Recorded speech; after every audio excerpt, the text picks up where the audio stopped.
Some residents who are concerned about making their neighborhoods safer can voice their concerns tonight. The South Apopka Safe Neighborhoods organization is holding a community meeting, and they want to hear from you. Watch 2 Gail Pascal Brown live at the Apopka Police Department. And Gail, organizers hope meetings like this can really help law enforcement as well.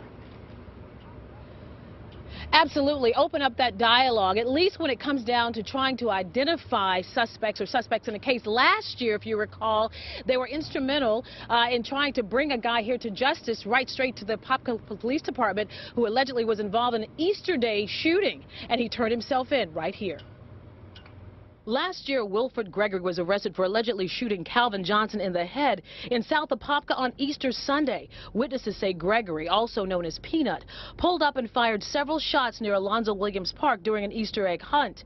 Peanut was convicted of attempted murder and recently sentenced to 45 years in prison. There's a lot of crime around there. Jesse Combs lives in South Apopka, but like a lot of residents, you won't hear him talking about drugs, gangs, or gun violence that plague South Apopka, with a little more than 7,000 residents. 65% are African American. I'm not going to say. Are you afraid? No, not afraid. Just know I'm going to have nothing to do with that. I still hear them. What other people do over there, that's their business. What they do in their house, that's their business. The 73-year-old keeps to himself, but leaders of South Apopka Safe Neighborhoods want residents to speak out. We have a lot of crime as far as, we have shootings in the past, we've had robbings and things of that nature, and it's just something, what do we need to do as far as to make it better? Right now, it's always the negativity behind it, but all residents in the South Apopka are not bad. There's a lot of great ones down there, and we want to hear from them. There's a community meeting tonight at 6:30 at the John Bridges Community Center. What can we do to help you?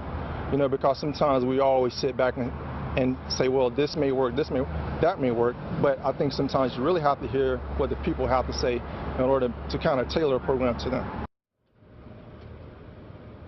Now tonight, these residents will also get a chance to hear from candidates for Orange County Commissioner District 2, which serves South Apopka. The head of South Apopka Safe Neighborhood says that a crime symposium is also set for June 19th. I'm Gail Pascal Brown, live in Apopka for WESH 2 News.